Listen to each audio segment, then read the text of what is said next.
لبنان پر اسرائیلی جاری صدر ٹرمپ نتن یاہو پر سخت برہم. نیوز ویب سائٹ ایکسیوس کی رپورٹ کے مطابق صدر ٹرمپ نے اسرائیلی وزیراعظم کو پاگل قرار دے دیا. ٹیلی فونک گفتگو میں صدر ٹرمپ نے اسرائیلی وزیراعظم کو ناشکرہ بھی کہا. بولے حملے جاری رکھے تو اسرائیل دنیا میں مزید تنہا ہو جائے گا. میں نہ ہوتا تو تم جیل میں ہوتے. میں تمہاری کھال بچا رہا ہوں.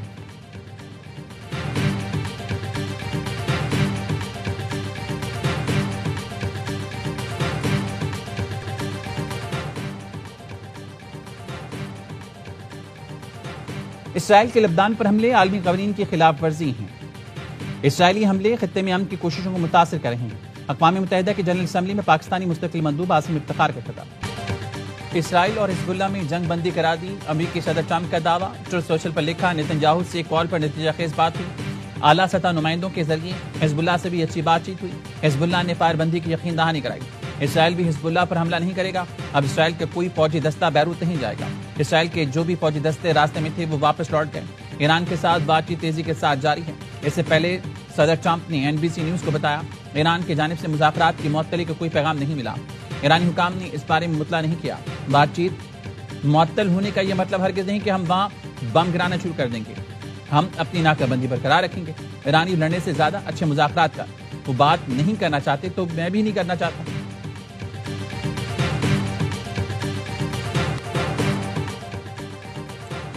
لبنان اور غزہ میں اسرائیلی جارحیت پر ایران کا سخت ردعمل. تہران نے احتجاجاً امریکہ کے ساتھ پیغامات کا تبادلہ روک دیا.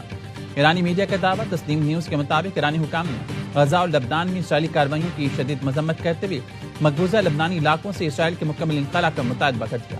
ایرانی حکام کہتے ہیں کہ موجودہ صورتحال میں مذاکرات کا کوئی امکان نہیں. ایرانی حکام نے کہا آبِ ہرمز مکمل بند کرنے اور باب المندب سمیت دیگر تمام محاذ فعال کرنے کا حتمی فیصلہ کر لیا گیا. وزیر خارجہ عباس عراقچی نے واضح کر دیا جنگ بندی تمام محاذوں پر ہے. لبنان بھی شامل. کسی ایک محاذ پر خلاف ورزی کو تمام محاذوں پر جنگ بندی کی خلاف ورزی سمجھا جائے گا. نتائج کی تمام تر ذمہ داری امریکہ اور اسرائیل پر ہوگی. ایران کی شمالی اسرائیل کے رہائشیوں کو وارننگ. گھر فوری خالی کرنے کا مشورہ. کہا اسرائیل نے بیروت کے جنوبی مضافات پر حملہ کیا تو بھرپور جواب دیا جائے گا.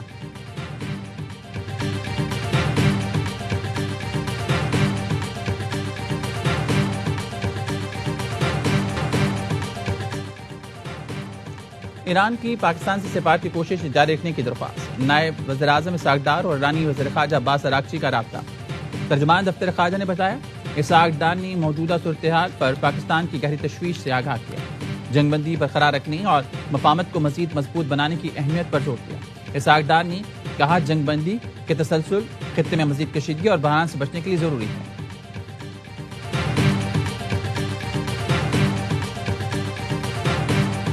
آبِ ہرمز ایرانی افواج کی کوارڈینیشن کے ساتھ تجارتی جہازوں کے لیے کھلا ہے.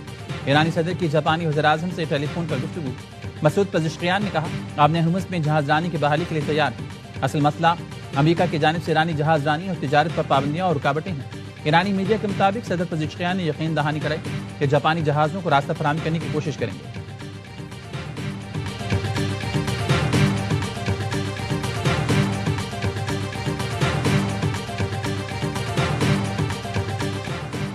امریکی فوج کے ایران کے ریڈار اور ڈرون کمانڈ اینڈ کنٹرول مراکز پر حملے. سینٹرل کمانڈ کے مطابق حملے ہفتے اور اتوار کو گورک اور جزیرہ قشم پر کیے گئے. امریکی جنگی طیاروں نے ایران کے فضائی دفاعی نظام، زمینی کنٹرول اسٹیشن اور خودکش حملہ آور ڈرونز کو تباہ کر دیا جو علاقائی سمندری راستوں سے گزرنے والی بحری جہازوں کے لیے خطرہ بن سکتے تھے. امریکی فوج کے مطابق ایران کے حملے میں ایک امریکی MQ-1 ڈرون بین الاقوامی فضائی حدود میں تباہ ہوا جس کے جواب میں حملے کیے گئے. پاسداران انقلاب کا ایران پر حملوں میں استعمال ہونے والے امریکی اڈے پر حملہ. پاسداران انقلاب کہتے ہیں اس فضائی اڈے پر حملہ کیا جس سے امریکہ نے ایرانی ٹیلی کمیونیکیشن ٹاور پر حملے کیے. استعمال کیا تھا. حملے کے دوران مقررہ اہداف کو کامیابی سے نشانہ بنا کر تباہ کر دیا.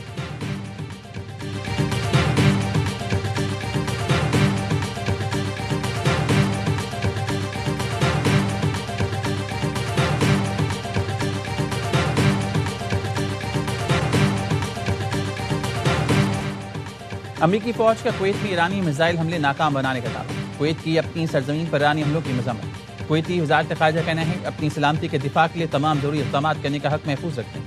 حملے خطے میں کشیدگی کم کرنے کی کوششوں کو نقصان پہنچاتے ہیں. کویتی وزارت خارجہ نے لبنان میں اسرائیلی پیش قدمی کی بھی شدید مذمت کی. خلیج تعاون کونسل کی کویت پر ایرانی حملے کی شدید مذمت. GCC سیکرٹری جنرل جاسم محمد نے کہا کہ ایسے حملے امن و امان کی کوششوں کو نقصان پہنچاتے ہیں۔ بین الاقوامی برادری اور سلامتی کونسل نوٹس دے۔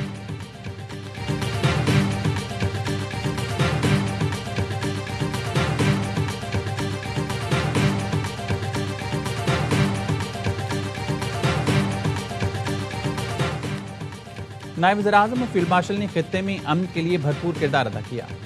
وزیر اعظم شہباز شریف کی یورپی یونین کی نمائندہ قیہ کلاس سے گفتگو۔ امن کے فروغ کے لیے پاکستان کی کوششوں کی بھرپور حمایت پر یورپی قیادت سے تشکر کا اظہار کیا۔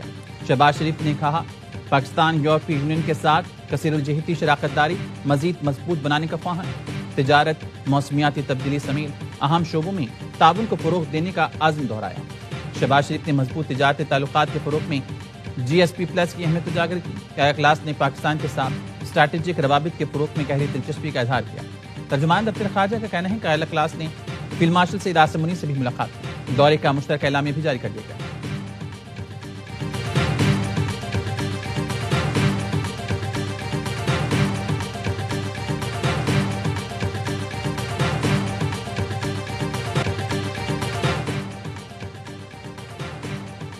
پاکستان خطے میں امن سفارتکاری اور تنازعات کے پرامن حل کے لیے کوشاں ہیں۔ نائب وزیر اعظم ساکھدار کی یورپی یونین کی خارجہ امور کی سربراہ قیہ کلاس کے ساتھ مشترکہ نیوز کانفرنس۔ کہا مقبوضہ کشمیر تنازع کا مستقل حل کشمیری عوام کی خواہشات کے مطابق ہونا چاہیے۔ افغان سرزمین سے دہشت گرد عناصر کی کارروائیاں ہماری سلامتی کے لیے تشویش کا باعث ہیں۔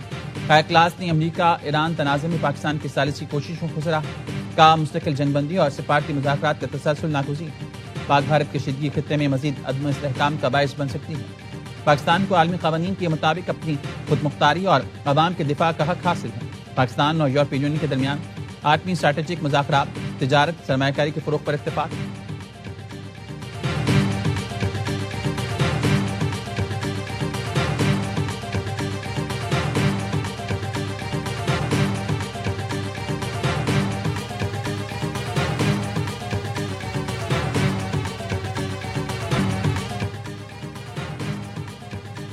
آپ نے الیکشن میں نکلنا ہے اور ووٹ دے کر فارم 45 ساتھ لانا ہے۔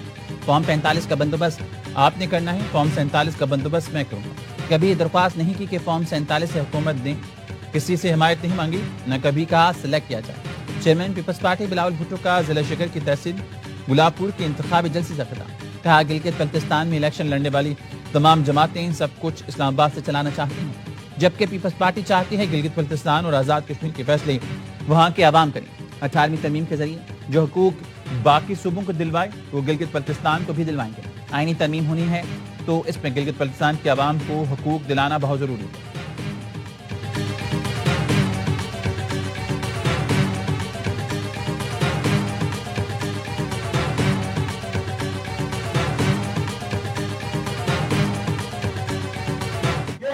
اگر توجہ دی جائے سوئٹزرلینڈ بن سکتا ہے، لیکن اس کے لیے انفراسٹرکچر چاہیے۔ NFC کے اندر شیئر ملنا چاہیے گلگت بلتستان کو بھی اور جموں کشمیر کو بھی۔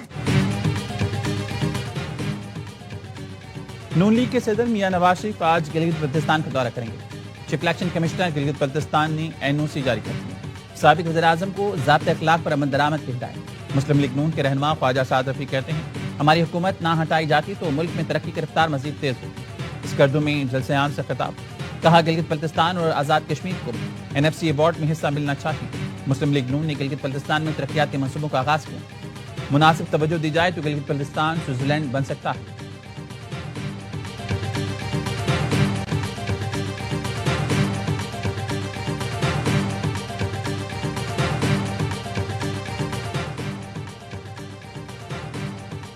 چیئرمین پاکستان تحریک انصاف بیرسٹر گوہر خان بھی گلگت بلتستان میں متحرک۔ اسکردو میں ملاقاتیں، مختلف مقامات پر انتخابی سرگرمیوں میں حصہ لیا۔ مسلم لیگ قاف کے وفود گلگت اور اسکردو پہنچ گئے۔ چودھری شجاعت حسین کا کہنا ہے مسلم لیگ کے دور حکومت میں گلگت بلتستان میں ترقی کا نیا باب رکھا ہوا۔ ہمارا دور اقتدار میں خطے میں تعلیم اور صحت شعبوں میں نمایاں بہتری آئی۔ عوام کھوکھلی نعروں کے بجائے مخلصانہ کارکردگی کی بنیاد پر فیصلہ کریں۔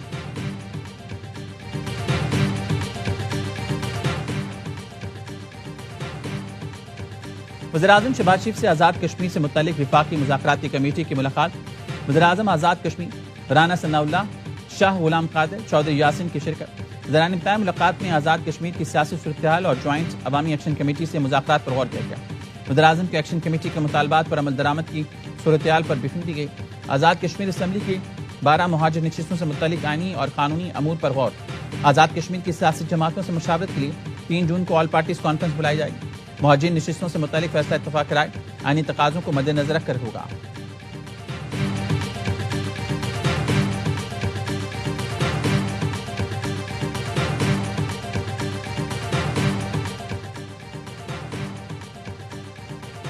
IMF کا آئندہ مالی سال کے بجٹ میں ٹیکس رعایت مزید کم کرنے کا مطالبہ۔ حکومت کا 30 جون کے بعد ٹیکس چھوٹ میں مزید توسیع نہ دینے کا فیصلہ۔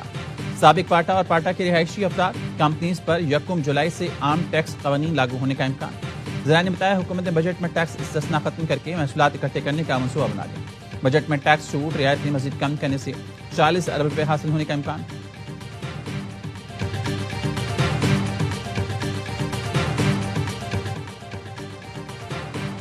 حکومت بجٹ میں ٹیکسز کی شرح میں کمی لائے، بجلی، گیس اور پیٹرولیم مصنوعات سستی کرے۔ کاروباری برادری نے برآمدات میں اضافے کے لیے پیداواری لاگت میں کمی کا مطالبہ کر دیا۔ ایکسپورٹرز کا کہنا ہے پیٹرولیم مصنوعات کی قیمتوں میں اضافے سے پاکستان خطے کے دیگر ممالک کے مقابلے میں سب سے مہنگا ملک بن چکا ہے، جس کی وجہ سے ایکسپورٹ میں کمی ہو رہی ہے۔ تاجروں کا بند صنعتوں کی بحالی کے لیے خصوصی پیکج کا مطالبہ۔